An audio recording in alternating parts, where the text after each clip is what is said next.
حضرت ابو سفیان رضی اللہ تعالی عنہ کی بیان کی ہوئی حدیث اور آپ کا بیان کیا ہوا واقعہ چل رہا تھا، اور وہ 10 سوال جو ہرقل نے ابو سفیان رضی اللہ تعالیٰ عنہ سے کیے تھے ان کا ذکر آ گیا تھا۔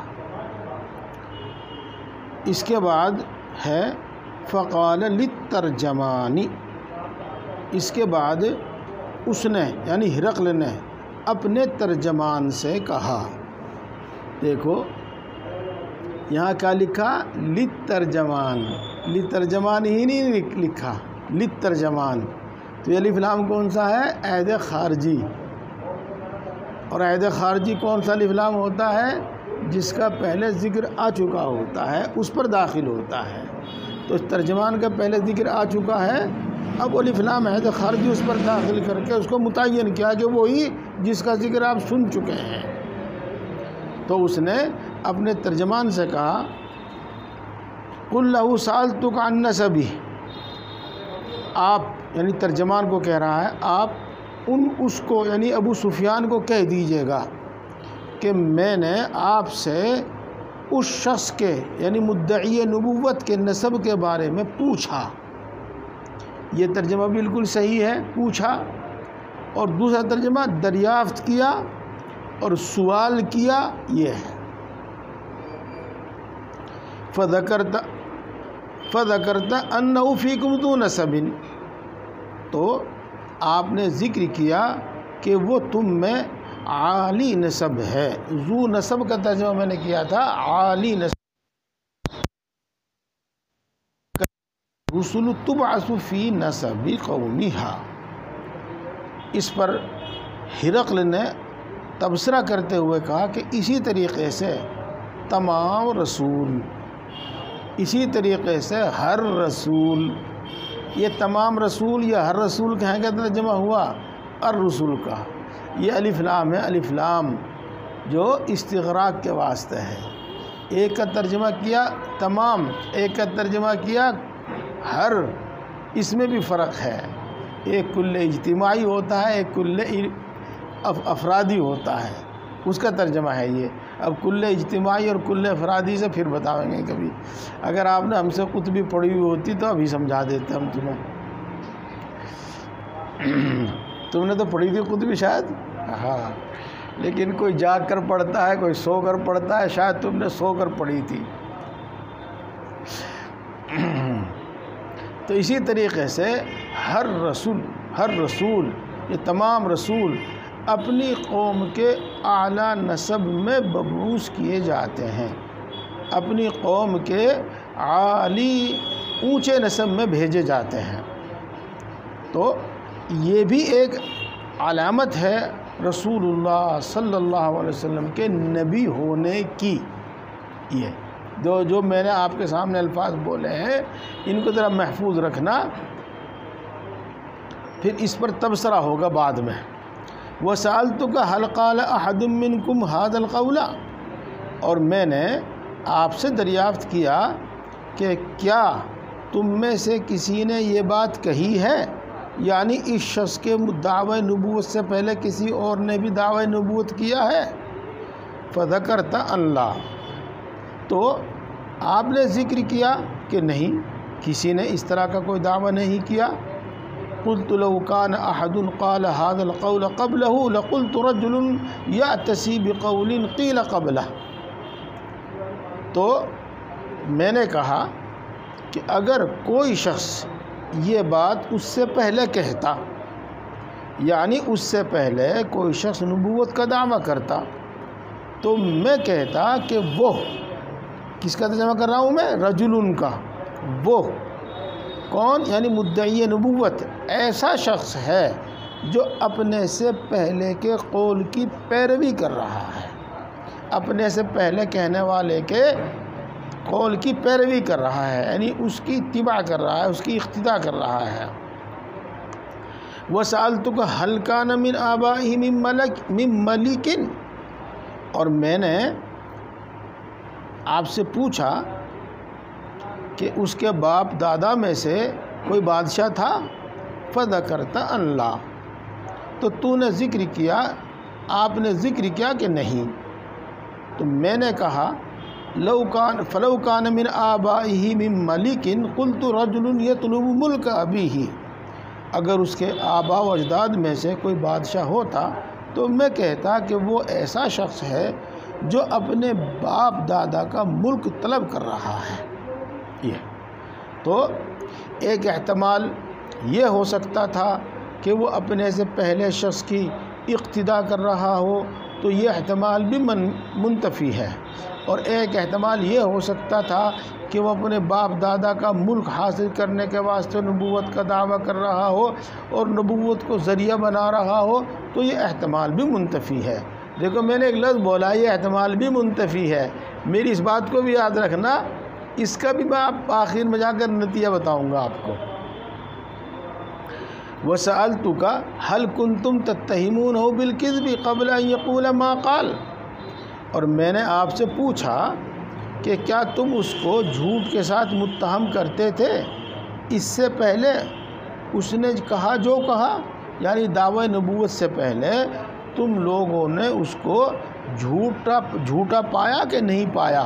یہ فقال ما قال فذكرت ان لا، تو نے بتلایا کہ ہم نے کبھی اس کو اس کا جھوٹ نہیں پایا، اس کے جھوٹ کا تجربہ نہیں کیا، اس کو جھوٹ کے ساتھ متہم نہیں کیا۔ فقد اعرف انه لم يكن ليذر الكذب على الناس ويكذب على الله، تو میں پہچان گیا کہ ایسا نہیں ہو سکتا کہ وہ لوگوں سے تو جھوٹ بولنا چھوڑ دے اور اللہ تبارک تعالیٰ پر جھوٹ بولے۔ یہ تو ایک احتمال یہ بھی منتفی ہو گیا۔ وَسَأَلْتُكَ أَشْرَافَ النَّاسِ اتَّبَعُوهُ أَمْ ضُعَفَاؤُهُمْ، اور میں نے آپ سے پوچھا تھا کہ معزز لوگ اس کی پیروی کر رہے ہیں یا کم درجے کے لوگ، کمزور لوگ، دلت لوگ، کمزور درجے کے لوگ۔ فَذَكَرْتَ أَنَّ ضُعَفَاءَهُمْ اتَّبَعُوهُ، تو نے ذکر کیا کہ ان میں کے کمزور لوگ اس کی پیروی کر رہے ہیں۔ وَهُمْ أَتْبَاعُ الرُّسُلِ، اور وہی لوگ یعنی ضعفاء قوم ہی تمام انبیاء کے متبعین ہوا کرتے ہیں، تمام انبیاء کے پیروکار ہوا کرتے ہیں، جیسا کہ حضرت نوح علیہ السلام کا قصہ آپ نے سنا ہوگا۔ یہ اس میں ان کی قوم کے لوگوں نے یہی مطالبہ کیا تھا کہ ان گرے پڑے لوگوں کو آپ اپنے سے الگ کر دو، تو ہم آپ کے ساتھ بیٹھ کر بات کرنے کو تیار ہیں اور آپ کے ساتھ آنے کو تیار ہیں۔ اور اسی طریقے سے رسول اللہ صلی اللہ علیہ وسلم کے زمانے میں بھی کفار قریش نے کچھ اسی طرح کا مطالبہ رکھا تھا۔ یہ وَسَأَلْتُكَ أَيَزِيدُونَ أَمْ يَنْقُصُونَ، اور میں نے آپ سے پوچھا تھا کہ وہ روز بروز بڑھ رہے ہیں یا کم ہو رہے ہیں۔ فَذَكَرْتَ أَنَّهُمْ يَزِيدُونَ، تو آپ نے ذکر کیا کہ وہ روز بروز بڑھ رہے ہیں۔ وَكَذَلِكَ أَمْرُ الْإِيمَانِ حَتَّى يَتِمَّ، اور ایمان کا معاملہ اسی طرح ہے حتیٰ کہ وہ مکمل ہو جائے۔ وَسَأَلْتُكَ أَنْ يَرْتَدُّ أَحَدٌ سُخْطَةً لِدِينِهِ بَعْدَ أَنْ يَدْخُلَ فِيهِ، اور میں نے آپ سے پوچھا تھا کہ کوئی اس کے دین کو ناپسند کر کے اس میں داخل ہونے کے بعد واپس لوٹتا ہے۔ فذکرت اللہ، تو آپ نے ذکر کیا کہ نہیں۔ وکذالک الایمان حین تخالط بشاشتہ، ایمان کا حال یہی ہے جب اس کی بشاشت دل میں داخل ہو جاتی ہے، دلوں میں داخل ہو جاتی ہے۔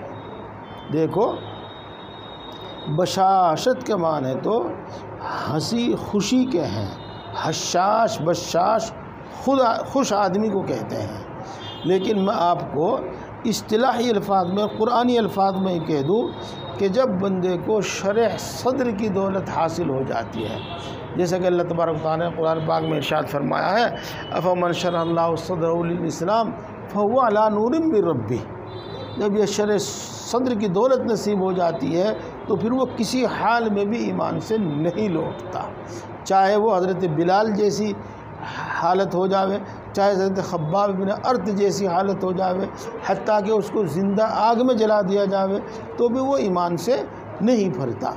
اب یہ بشاشت ایمان کیا ہے اور یہ شرح صدر کیا ہے دوستو؟ یہ ایک دولت ہے جو تقوی کے بعد حاصل ہوتی ہے۔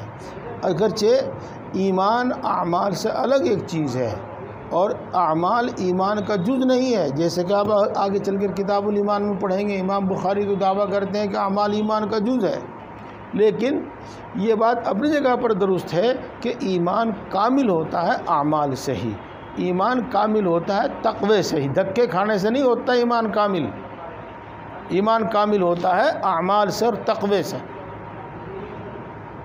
یہ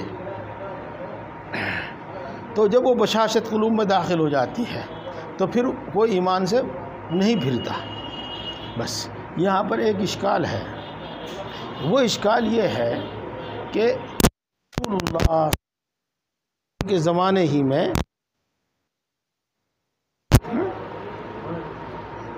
کسی نے میرا پیر ہلتا جلتا رہتا ہے اور تپائی بھی ہلتی جلتی رہتی ہے۔ اس پر ایک اشکال یہ ہے کہ رسول اللہ صلی اللہ علیہ وسلم کے زمانے میں بعض واقعات ارتداد کے پیش آئے ہیں۔ ایک تو عبداللہ ابن خطل ہے، جس کو رسول اللہ صلی اللہ علیہ وسلم نے زکوٰۃ وصول کرنے کے واسطے بھیجا تھا، جب اور ایک غلام بھی اس کو دیا ہوا تھا۔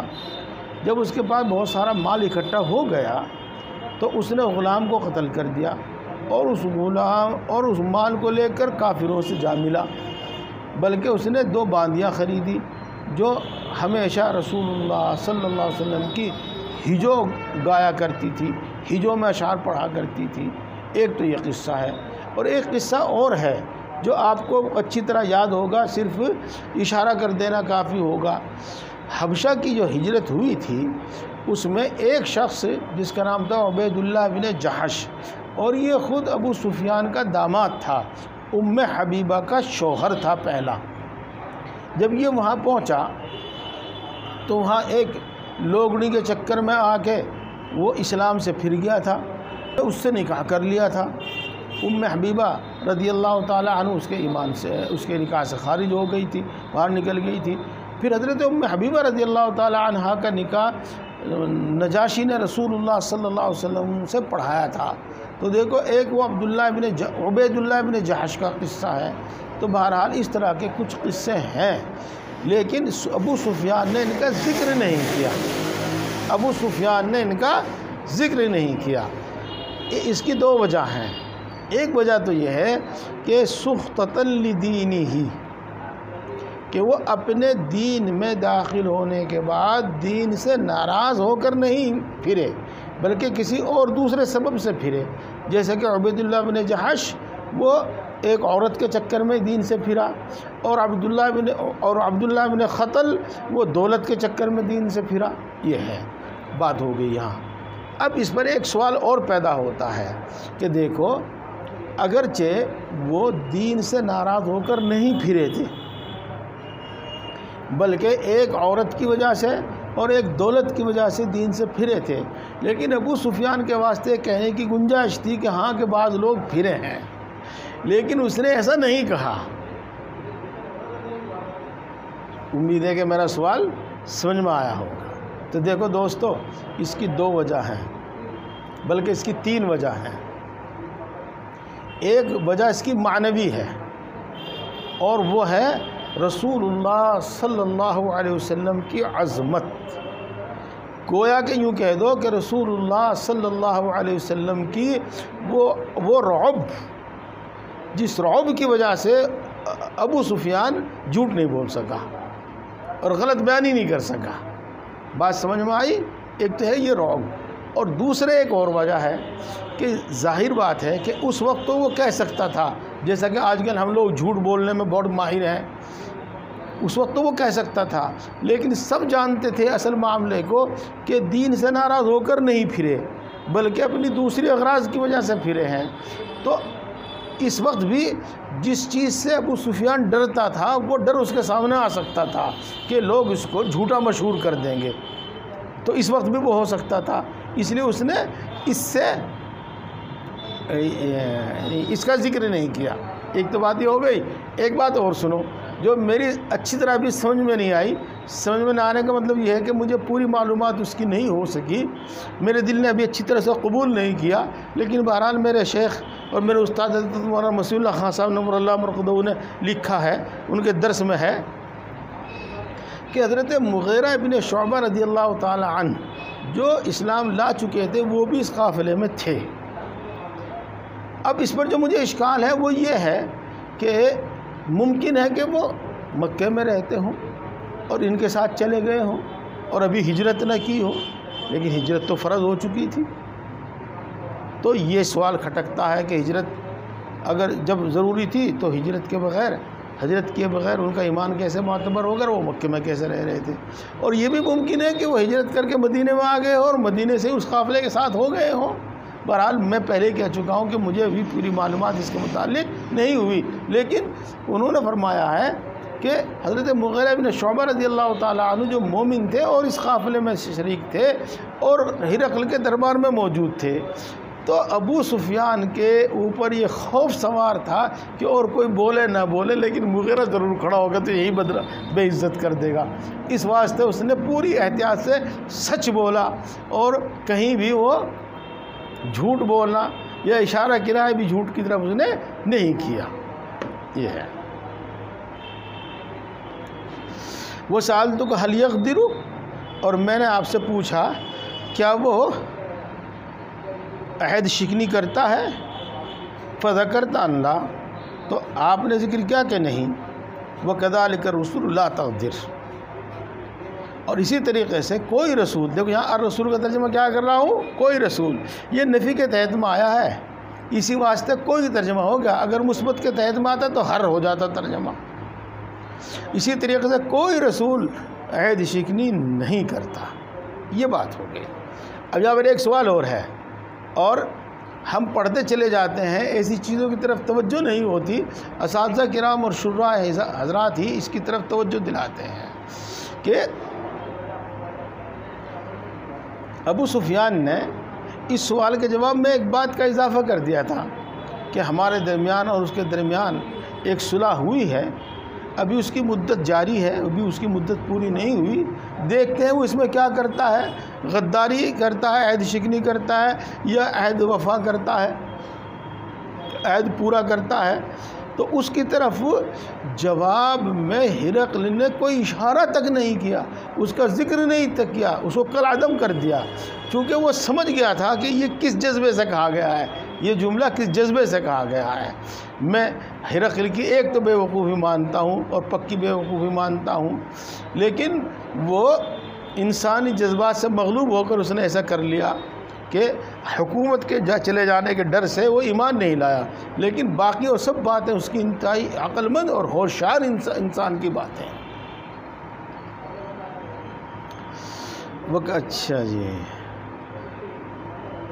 وَكَذَلِكَ وَسَأَلْتُكَ بِمَا يَأْمُرُكُمْ، اور میں نے آپ سے پوچھا کہ وہ تمہیں کس چیز کا حکم دیتا ہے۔ با کا ترجمہ تو نہیں کیا بھائی میں نے مولوی عطا اللہ صاحب، ہاں کوئی ضرورت نہیں ہے، یہ سلے کے واسطے ہے۔ میں نے آپ سے پوچھا کہ وہ تم کو کس چیز کا حکم دیتا ہے، تو آپ نے ذکر کیا کہ وہ تم کو یہ حکم دیتا ہے، ان کا ترجمہ کر رہا ہوں جو ربط کے واسطے ہے، وہ تم کو یہ حکم دیتا ہے کہ اللہ کی عبادت کرو اور اس کے ساتھ کسی چیز کو شریک نہ کرو، اور وہ تم کو بتوں کی عبادت سے روکتا ہے۔ دیکھو میں ایک بات کہنے والا تھا اور وہ اب بھی کہہ رہا ہوں، ان تعبد اللہ وحدہ کہا تھا ابو سفیان نے، دیکھو اوپر، لیکن یہاں اس نے ان تعبد اللہ وحدہ نہیں کہا، وحدہ نہیں کہا۔ کیوں نہیں کہا؟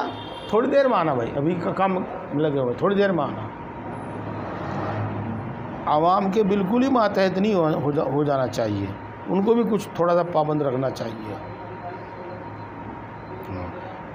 نوکری مسجد کی ہے، ان کی نہیں کی ہے۔ تو وہاں وحدہ کہا، یہاں وحدہ کا ذکر نہیں آیا، اس لیے کہ ولا تشرکوا بہ شیئا وحدہ کا ترجمہ ہے، وحدہ کا ہے۔ اور اسی طریقے سے وینھاکم عن عبادۃ الاوثان، یہ اسی کی تفسیر ہے۔ وَيَأْمُرُكُمْ بِالصَّلَاةِ وَالصِّدْقِ وَالْعَفَافِ، اور وہ تم کو حکم دیتا ہے نماز کا، اور حکم دیتا ہے سچ بولنے کا، اور حکم دیتا ہے تم کو پاک دامن رہنے کا۔ فَإِنْ كَانَ مَا تَقُولُ حَقًّا، بس اگر وہ جو تو کہہ رہا ہے سچ ہے، فَسَيَمْلِكُكَ مَوْضِعَ قَدَمَيَّ هَاتَيْنِ، تو وہ عن قریب میرے ان 2 قدموں کی جگہ کا مالک ہوگا، یعنی اس کو فتح کرے گا اور یہاں اس کی بادشاہت ہوگی۔ وَقَدْ كُنْتُ أَعْلَمُ أَنَّهُ خَارِجٌ وَلَمْ أَكُنْ أَظُنُّ أَنَّهُ مِنْكُمْ، اور میں یقیناً جانتا تھا کہ وہ نکلنے والا ہے، یعنی ظاہر ہونے والا ہے۔ خارجن کا ترجمہ وہ ظاہر ہونے والا ہے، خروج کرنے والا ہے، ظاہر ہونے والا ہے، لیکن میں یہ گمان نہیں کرتا تھا کہ وہ تم میں سے ہوگا، بنو اسماعیل میں سے ہوگا، بلکہ میں یہ گمان کرتا تھا، بلکہ میرا یہ یقین تھا کہ وہ بنی اسرائیل میں سے ہوگا، چونکہ ان کے واسطے ایسا سوچنے کی ایک بنیاد تھی کہ آج تک جتنے بھی انبیاء آئے ہیں حضرت ابراہیم علیہ السلام کے بعد، حضرت لوط علیہ السلام کے علاوہ سب ابراہیم کی اولاد میں سے اور یعقوب کی اولاد میں سے ہی آئے ہیں۔ ابراہیم کی نہ کہو بلکہ ان کو یعقوب کی اولاد میں سے آئے ہیں، بنی اسرائیل میں سے آئے ہیں۔ یہ فَلَوْ أَنِّي أَعْلَمُ أَنِّي أَخْلُصُ إِلَيْهِ لَتَجَشَّمْتُ لِقَاءَهُ، اگر مجھے یہ معلوم ہو جاتا کہ میں اس کے پاس پہنچ سکتا ہوں تو میں ضرور اس کی ملاقات کے لیے حاضر ہوتا، تکلیف اٹھا کر، مشقت اٹھا کر۔ لَتَجَشَّمْتُ کا ترجمہ کہہ رہا ہوں، میں اس کی ملاقات کے لیے تکلیف اٹھا کر حاضر ہوتا، موجود ہوتا۔ وَلَوْ كُنْتُ عِنْدَهُ لَغَسَلْتُ عَنْ قَدَمَيْهِ، اور اگر میں اس کے پاس ہوتا تو میں اس کے دونوں پیر دھوتا۔ دیکھو یہ دھوتا تو صرف یہی بات ختم ہو گئی، شاید اس نے اپنے شاہی منصب کا خیال کرتے ہوئے اسی پر اکتفا کر لیا ہو، ورنہ ہم تو یوں کہتے کہ اس کے دونوں پیر دھو کر پیتا۔ یہ ہے بات ہو گئی جی، یہاں تک سوال جواب ہو گئے۔ اب اس سلسلے میں ایک بات تو میں وہی دہرا دوں جو میں نے کل عرض کی تھی کہ یہاں پر جسے نماز کا ذکر ہے، اسی طریقے سے زکوٰۃ کا بھی ذکر ہے، اور زکوٰۃ بھی انہی احکام میں سے ہے جو بالکل وائل میں ہی واجب ہو گئی تھی، اگر فرض ہو گئی تھی، اگرچہ اس کی وصول یابی کا انتظام مدینہ منورہ میں آ کر ہوا، اس واسطے یہاں پر زکوٰۃ کا ذکر تھا، اور روایت بالمعنی کرتے ہوئے اس کو صدقہ کر دیا گیا، اور پھر صدقے میں تعریف ہو کر یہ صدق ہو گیا۔ بعض حضرات تو یہ کہتے ہیں، ورنہ زکوٰۃ کا ذکر یہاں پر لازمی ہونا چاہیے، ضرور ہونا چاہیے۔ اور بعض یوں کہتے ہیں کہ یہاں پر صدقہ کا ذکر چھوٹ گیا ہے، اور امام بخاری علیہ الرحمہ نے کہیں مختصر کہیں مطول اس حدیث کو 12 جگہ اپنی بخاری میں روایت کیا ہے، پر موجود ہے صدقے کا لفظ بھی، اور اگر صدقے کے ساتھ ساتھ صدق کا بھی لفظ ہو تو یہ صحیح ہے، اور عفاف پاک دامنی کے ساتھ ساتھ عرض کیا تھا کہ ادائے امانت کا بھی ذکر ہے اور وفائے عہد کا بھی ذکر ہے۔ یہ بات یہاں تک ہو گئی۔ آگے چلنے سے پہلے میں کئی باتیں آپ کے سامنے یہاں عرض کروں گا، ان کو آپ توجہ سے سماعت فرما میں۔ پہلی بات تو یہ ہے کہ یہاں پر جتنے سوال اور جتنے جواب اور ان جواب پر جو تبصرہ ہے، یعنی ان جوابات سے جو نتیجہ اخذ کیا ہے ہرقل نے، یہ سمجھو استقرائی ہے، کوئی قطعی اور یقینی نہیں ہے، یعنی اس سب کے ہوتے ہوئے بھی کوئی شخص مدعی نبوت، جھوٹا مدعی نبوت ہو سکتا ہے۔ یہ ہے یہ چونکہ یہ سب علامات ہیں، یہ کوئی علت نہیں ہے، صرف علامات ہے، علت نہیں ہے۔ امید ہے کہ میری بات اتنی ہی آپ کو سمجھ میں آ گئی ہوگی، ایک بات۔ دوسری بات یہ ہے کہ یہ علامات بھی قطعی علم کا فائدہ نہیں دیتی بلکہ ظنی علم کا فائدہ دیتی ہیں، اور آپ اس کو اس طرح دیکھ لیجئے گا جیسے آپ نے پڑھا ہے نا، وہ قیاس کی 2 قسمیں پڑھی ہیں، اب میں انہیں سمجھاؤں گا اور آپ کی سمجھ میں نہیں آنے کا، ایسا بھی نہیں ہے، ایسا بھی نہیں ہے، ایسا بھی نہیں ہے، ایسا بھی نہیں ہے، تو بس ایسا ہے، یہ ہے۔ تو وہاں پر یہ اسی قیاس سے کام لیا گیا ہے، اسی قیاس سے یہاں کام لیا گیا ہے۔ تو بہرحال یہ ظن کا فائدہ دیتا ہے، قطعی اور قطعیت اور یقین کا فائدہ نہیں دیتا. ایک بات یہ. ہاں قطعیت اور یقین کا فائدہ اس سے دو طرح حاصل ہو سکتا ہے. دو طرح حاصل ہو سکتا ہے. ایک تو اس طرح پر کہ ایک تو صورت یہ ہے کہ یہ سب صورتحال پیدا کی جاوے منظم طریقے پر. یہ سب صورتحال پیدا کی جاوے منظم طریقے پر، پہلے سے ایک منصوبہ بنا کر، تاکہ لوگوں کو دھوکہ دیا جا سکے. جیسا کہ بہت سارے لوگ پہلے سے دعویٰ ہے اپنی ماں کا نام آمینہ اور اپنا نام عبداللہ نہیں، اپنا نام محمد اور وغیرہ وغیرہ، وہ سب علامتیں جمع کرتے ہیں جو امام مہدی کی ہیں، اور اپنے آپ کو سید خاندان میں سے مشہور کرتے ہیں، اور پھر مہدی کا دعویٰ کر بیٹھتے ہیں. تو وہ تو ایک منظم طریقے پر تمام علامات کو اپنے اندر پہلے جمع کرنا اور پھر دعویٰ کرنا. تو یہاں ایسا نہیں ہے. یہاں پر محض جو بھی کچھ ہے وہ سب اتفاق ہے، اس واسطے کہ رسول اللہ صلی اللہ علیہ وسلم کو اس بات کا کوئی علم نہیں تھا کہ ہرقل ان باتوں کو پوچھے گا اور ابو سفیان اس کا یہ جواب دے گا اور تجھے ایسا کرنا چاہیے. تو ایک تو اس وجہ سے کہ یہ کسی منصوبے کے تحت نہیں ہے. البتہ انبیاء کرام علیہ السلام کی اکثر بیشتر یہی علامت ہوا کرتی ہیں، اس واسطے اس سے ظن کا فائدہ حاصل ہو گیا. اور دوسرا یہ کہ وہ لوگ، میں نے کل بھی عرض کیا تھا بلکہ پرسوں بھی عرض کیا تھا کہ ہرقل وہ تورات اور انجیل کا بڑا عالم تھا اور عقل مند تو آپ دیکھ رہے ہو، اور عبادت گزار بھی تھا. جیسا کہ میں نے آپ کو عرض کیا تھا کہ اس کے بہت سارے قریب پورے ملک پر ہی کسریٰ نے قبضہ کر لیا تھا، اور اس نے جان بچائی تھی قسطنطنیہ میں جا کر. تو اس نے یہ منت مانی تھی کہ اگر میرا ملک مجھ کو واپس مل جاوے اور میں کسریٰ پر غالب آ جاؤں تو میں حمص سے اپنے دارالسلطنت سے پیدل چل کر بیت المقدس میں جا کر عبادت کروں گا. تو وہ دیندار بھی تھا، تو اس کو ان پیشین گوئیوں کا علم تھا جو رسول اللہ صلی اللہ علیہ وسلم اور نبی آخر الزماں محمد مصطفیٰ صلی اللہ علیہ وسلم کے بارے میں کی گئی تھی.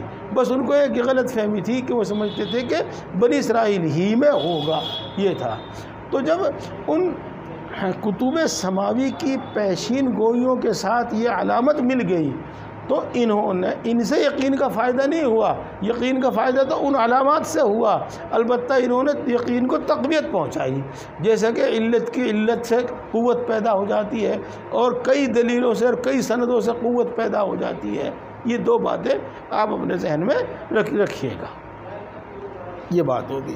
اس کے بعد ایک دوسری بات سنیے گا کہ کل بھی میں نے عرض کیا تھا ابو سفیان اگرچہ اسلام نہیں لایا تھا، لیکن اسلامی تعلیمات کا اور رسول اللہ صلی اللہ علیہ وسلم کی تعلیمات کا اس نے گہرائی کے ساتھ مطالعہ کیا تھا، اور اس نے بڑے جامع انداز میں پوری تعلیمات آپ کی بیان کر دی.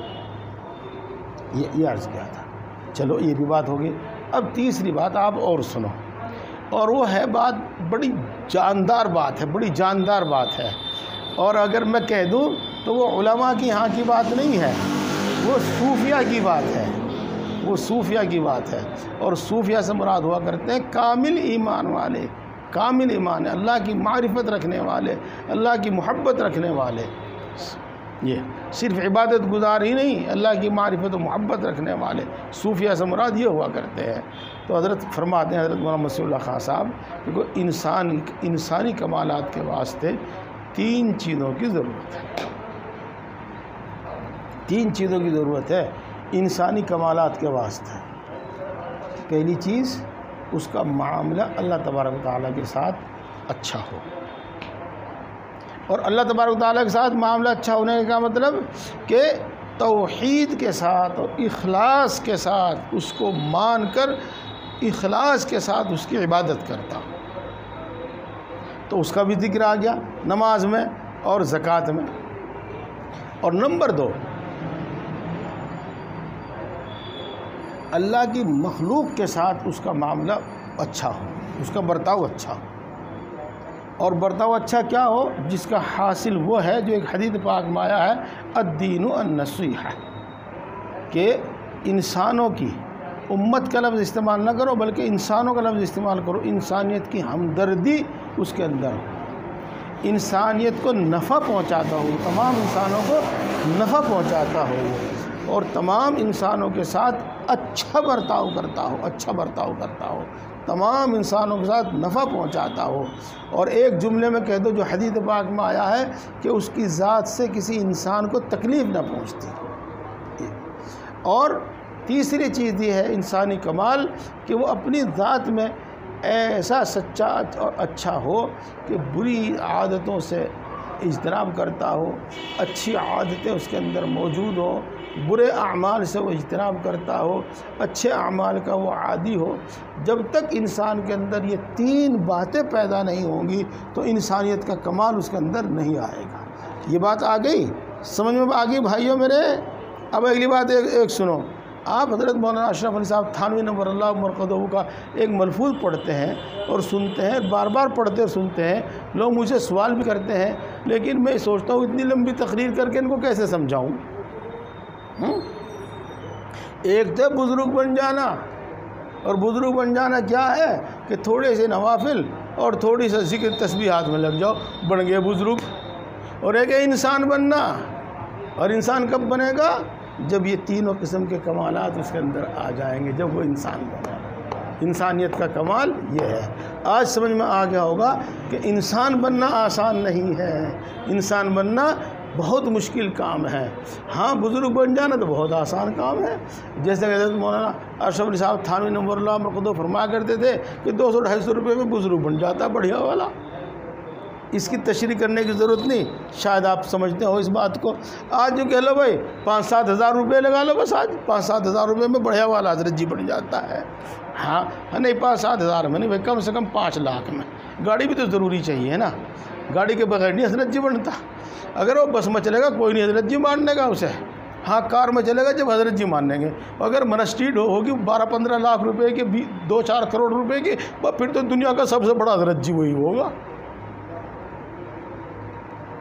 چلو خیر، تو بہرحال وہ یہ ہے کہ انسانیت کا جو کمال ہے، انسانیت کا کمال وہ ان تینوں صاف میں ہے۔ یہ ہماری بات کی گئی ایک بات۔ دوسری بات یہ ہے کہ ایک تو قصہ یہ ہے جو آپ نے سنا ہے، اور ایک کیا 2 قصے 3 قصے آگے آ رہے ہیں۔ تو ترتیب میں تو یہ قصہ پہلے ہے، یہاں ذکر میں تو یہ قصہ پہلے ہے، لیکن سوال یہ ہے کہ حقیقت میں ان سب قصوں میں سے پہلا قصہ کون سا ہے؟ تو میں نے آپ کے سامنے یہاں پر توجہ آپ کی مبذول کرا دی ہے، اور آپ کے سامنے بات میں نے اس لیے رکھی دی ہے تاکہ آپ کے ذہن میں الجھن پیدا نہ ہو، بلکہ سوال آپ اپنے ذہن میں رکھ کے آپ بات سنتے رہیے گا، اور میں آخر میں آپ کو اپنا فیصلہ سناؤں گا کہ ان میں سے کون سا واقعہ پہلے کا ہے اور کون سا واقعہ بعد کا ہے۔ اس تمام تمہید کے بعد اب ہرقل نے رسول اللہ صلی اللہ علیہ وسلم کا خط منگایا، یہ سمجھیے گا اس تمام تمہید کے بعد۔ اور میں نے عرض کیا تھا کہ سارا کا سارا کام اس نے اس لیے کیا کہ اس خط کے ساتھ کیا برتاؤ کیا جاوے، اس کو قبول کیا جاوے، اس کو رد کیا جاوے، اس کو سختی سے رد کیا جاوے، نرمی سے رد کیا جاوے، اس کو قبول کیا جاوے، کیا کیا جاوے۔ تو وہ انتہائی عقل مند انسان تھا، تو اس کے ما لہو ما علیہ سب بات معلوم کرنے کے بعد پھر اس نے خط منگایا اور پھر پڑھا اس کو۔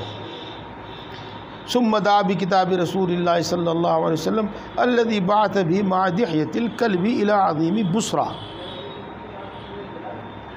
پھر اس نے رسول اللہ صلی اللہ علیہ وسلم کا وہ خط منگایا جو ان کے پاس بھیجا تھا دحیہ کلبی کے ہاتھ عظیم بصرہ کی طرف، جو ان کے پاس بھیجا تھا، نے جو خط بھیجا تھا دحیہ کلبی کے ساتھ عظیم بصرہ کے پاس، بصرہ کے رئیس کے پاس، بصرہ کے حاکم کے پاس۔ یہ فدفعہ عظیم بصرہ الی ہرقل، تو پھر بصرہ کے حاکم نے، بصرہ کے گورنر نے وہ ہرقل کے پاس بھیج دیا تھا۔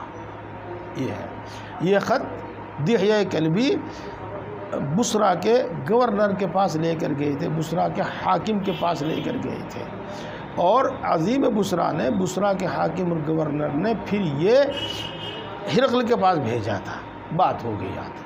اب اس کے سلسلے میں نے کل بھی عرض کیا تھا تمہیداً، آج پھر آپ مستقلاً آپ کو سنیے گا کہ ہرقل کی عادت یہی تھی، گویا کہ وہ اپنے آپ کو شہنشاہ کہتا تھا، تو اس کا یہی دستور تھا کہ وہ براہ راست کسی اجنبی کا خط نہیں قبول کرتا تھا، نہیں لیتا تھا، اور اس تک کسی کی رسائی آسان بھی نہیں تھی۔ اس واسطے طریق یہ تھا کہ جو صوبوں کے گورنر تھے، اس کے ماتحت حاکم تھے، ان تک کوئی خط وغیرہ پہنچایا جاوے اور پیغام پہنچایا جاوے، اور اس کے ذریعے سے پھر ہرقل تک وہ پیغام پہنچایا جاتا تھا۔ تو اسی کے تحت وہ عظیم بصرہ کے پاس بھیجا گیا، اور پھر اس نے وہ ہرقل کے پاس بھیجا۔ فقرأہ، پھر وہ ہرقل نے پڑھا، فإذا فیہ، تو اچانک دیکھتے کیا ہیں کہ اس میں ہے، اچانک نہیں بس دیکھتے کیا ہے کہ اس میں موجود ہے، بسم اللہ الرحمن الرحیم، من محمد عبد اللہ ورسولہ الی ہرقل عظیم الروم۔ ترجمہ تو آپ کو معلوم ہے ہی، یہاں چند باتوں کی طرف توجہ ضروری ہے۔ پہلی بات تو یہ کہ رسول اللہ صلی اللہ علیہ وسلم نے یہ خطوط بہت سارے بادشاہوں کے پاس لکھے تھے، مثلا ایک ہرقل کے پاس لکھا تھا، یعنی قیصر روم کے پاس لکھا تھا، اور ایک کسریٰ کے پاس لکھا تھا، یعنی فارس کے بادشاہ کے پاس لکھا تھا، ایک مقوقش کے پاس لکھا تھا، مصر کے بادشاہ کے پاس، اور ایک نجاشی کے پاس لکھا تھا، اور ایک بحرین کے حاکم کے پاس لکھا تھا، اور اگر اس کے علاوہ بھی ہوں تو مجھے اس وقت ذہن میں نہیں ہے، تو بہت سے بادشاہوں کے پاس یہ خطوط لکھے گئے تھے۔ ان میں سے سبھی کافر تھے، اور یہ نہیں معلوم تھا کہ وہ رسول اللہ صلی اللہ علیہ وسلم کے خط کے ساتھ کیا برتاؤ کریں گے، لیکن اس کے باوجود رسول اللہ صلی اللہ علیہ وسلم نے بسم اللہ الرحمن الرحیم پورا لکھا۔ اسی وجہ سے محدثین اور علماء فقہاء فرماتے ہیں کہ بسم اللہ الرحمن الرحیم پورا لکھنا چاہیے خط کے شروع میں۔ اب وہ جو طریق چلا ہوا ہے 786 والا، وہ تو بالکل ہی غلط ہے، وہ تو قابل ترک ہے، اس واسطے کہ جس طرح وہ بسم اللہ الرحمن الرحیم کے اعداد ہیں، اسی طریقے سے وہ ہری کرشن کے بھی ہیں، وہی اعداد، اس واسطے اس سے تو اجتناب ضروری ہے کہ اس سے شرک کا ایہام پیدا ہوتا ہے، شرک کا وہم پیدا ہوتا ہے، یہ منہ میں شرک ہے، اس سے تو اجتناب ضروری ہے۔ اب رہ جاتا ہے دوسرا طریقہ بِاسمہ تعالی یا بِاسمہ سبحانہ و تعالی وغیرہ، تو بہرحال یہ بسم اللہ الرحمن الرحیم کی ترجمانی تو کرتا ہے، لیکن بسم اللہ الرحمن الرحیم کا قائم مقام نہیں ہو سکتا پوری طریقے پر وہ، اس واسطے بسم اللہ الرحمن الرحیم لکھنے میں کوئی حرج نہیں ہے۔ یہ لکھتے ہیں محدثین اور فقہاء کرام، شراح حدیث یہی لکھ رہے ہیں۔ ایک بات، دوسری بات یہ ہے کہ یہ ہے تو نکتے، لیکن ان نکتوں سے بہت کچھ حاصل ہوتا ہے۔ بسم اللہ الرحمن الرحیم میں اللہ تبارک و تعالیٰ کے 3 نام ہیں، ایک اللہ اور ایک الرحمن اور ایک الرحیم، اور جب ہم دیکھیں تو معنی کے اعتبار سے الرحمن اور الرحیم دونوں ایک ہی ہیں، تھوڑے سے فرق کے ساتھ، تو گویا کہ اللہ تبارک و تعالیٰ کے 2 نام ہیں، اس میں ایک اللہ اور ایک رحمان۔ اللہ رب العزت کی تو شان ہی نرالی ہے، رسول اللہ صلی اللہ علیہ وسلم کا انتخاب بھی دیکھیے گا کہ اللہ سے اہل عرب مانوس تھے اور یہ ان کے ہاں بولا جاتا تھا، اور الرحمن سے نصارہ مانوس تھے اور یہ ان کے ساتھ بولا جاتا تھا، اس واسطے بسم اللہ الرحمن الرحیم لکھا گیا ہے۔ پھر دوسری بات اس طرف توجہ دیجیے گا کہ اگرچہ رسول اللہ صلی اللہ علیہ وسلم اس زمانے کے ہم تو نہیں کہتے، لیکن وہ چونکہ بذات خود اور بزعم خود ایسا گمان رکھتے ہیں وہ کہ وہ شہنشاہوں کے پاس خط لکھے، لیکن اس کے باوجود رسول اللہ صلی اللہ علیہ وسلم نے اپنا نام پہلے لکھا، من محمد عبد اللہ و رسولہ۔ تو یوں کہتے ہیں کہ خط کا ادب ہی یہی ہے کہ اس کو بھیجنے والا اپنا نام شروع میں لکھے، اور یہی ادب ہے، اگرچہ دوسرا بھی ادب ہے لیکن اصل یہی ہے، اور اس سے بڑی سہولت ہوتی ہے، آخر میں نام لکھتے ہیں تو اس سے اگرچہ الجھن پیدا ہوتی ہے، لیکن بہرحال یہ بھی ایک طریق رہا ہے۔ چنانچہ غالباً ایک حضرت علی رضی اللہ تعالیٰ عنہ کا اور ایک دوسرے صحابی کا، انہوں نے رسول اللہ صلی اللہ علیہ وسلم کو خط لکھا تو حضرت علی رضی اللہ تعالیٰ عنہ نے اپنا نام بعد میں لکھا اور ان دوسرے صحابی نے اپنا نام پہلے لکھا۔ تو بہرحال دونوں ہی گویا کہ جائز ہیں اور دونوں ہی صحابہ کا طریق رہے ہیں، لیکن یہ طریق ان میں سب سے افضل ہے۔ اور یہ افضل اس معنی کر بھی ہے کہ جن لوگوں کے پاس طویل طویل خطوط آتے رہتے ہیں ان کو بڑی الجھن ہوتی ہے۔ جب وہ خط پڑھنا شروع کرتے ہیں تو وہ یہ دیکھتے ہیں کہ دیکھو کس کا خط ہے، تو سب سے آخر میں جا کے دیکھ مرتبہ اتنا طویل ہوتا ہے کہ یہ بھی ایک مسئلہ کھڑا ہو جاتا ہے، اس کے بعد آخر میں جا کے اس کا نام دیکھو، اور اگر شروع میں پڑھنا شروع کرے گا کاتب کا نام سامنے آ جاوے گا۔ یہ توجہ دیجیے گا کہ رسول اللہ صلی اللہ علیہ وسلم نے اپنا نام لکھنے کے بعد پھر لکھا عبداللہ اور پھر لکھا ہوا رسولی ہی۔ تو عبداللہ یہ عاجزی اور تواضع کو لیے ہوئے ہے، عاجزی اور تواضع کے واسطے ہے۔ اس وقت یہ خیال نہ آوے کہ میں بڑے بڑے بادشاہوں کو خط لکھ رہا ہوں، ان کو حکم نامہ لکھ رہا ہوں، ایک بات۔ دوسری بات یہ سمجھیے گا کہ پہلے تو عبداللہ لکھا، اس کے بعد رسول ہی لکھا، اس کے بعد رسول ہی لکھا، تو ہم تو یہ سمجھتے ہیں کہ رسول مرتبہ بڑا ہے، رسول مرتبہ بڑا ہے، تو بات دراصل یہ ہے کہ عبدیت بڑی ہے، عبدیت بڑی صفت ہے، عبدیت بڑی صفت ہے، اور رسول ہونا اس کے بعد کی صفت ہے۔ یوں کہتے ہیں، اور حضرت مولانا مسیح اللہ خان صاحب جلال آبادی نور اللہ مرقدہ یہ ایسے نکات بیان فرماتے ہیں کہ دیکھو عبدیت تو انسان کی اپنی ذاتی صفت ہے اور ہر وقت کی ہے، اور رسول ہونا یعنی دوسروں کو نفع پہنچانا، دوسروں کو دعوت دینا، یہ دوسروں کی طرف نظر کرتے ہوئے ہے اور ہر وقت کی نہیں ہے۔ الہ ہرقل عظیم روم سلام علی من اتبع الہدی۔ ترجمہ تو آپ کو معلوم ہے اس کا، اور یہ بھی آپ کو معلوم ہے کہ کسی کافر کو السلام علیکم ورحمۃ اللہ یا السلام علیکم نہیں کہنا چاہیے، اور یہ بھی آپ کو معلوم ہے کہ جب کوئی بڑا سامنے آوے، بڑے سے ملاقات ہو، بڑے کے روبرو ہو، یا بڑے سے تحریری طور پر خطاب کرے یا زبانی طور پر خطاب کرے، تو اس کی حیثیت کا بھی لحاظ رکھنا چاہیے اور آداب ملاقات بجا لانا چاہیے۔ تو اس میں سے ایک سلام کلام بھی ہے۔ تو ان دونوں پر عمل کرتے ہوئے رسول اللہ صلی اللہ علیہ وسلم نے فرمایا سلام علی من اتبع الہدی۔ اور آپ حضرات کو بھی میں عرض کروں کہ اسی طرح سلام کیا کرو، آداب اور یوں نہ کیا کرو، اور نمستے اور نمسکار تو جائز ہی نہیں ہے، اور السلام علی من اتبع الہدی، السلام علی من اتبع الہدی، السلام علی تو زور سے کہہ دیا کرو، اور من اتبع الہدی آہستہ سے کہہ دیا کرو۔ اور یہ آہستہ سے کہنا اس واسطے کبھی سوچے کہ بھئی تو قرآن شریف پڑھ رہا، سلام نہیں کر رہا۔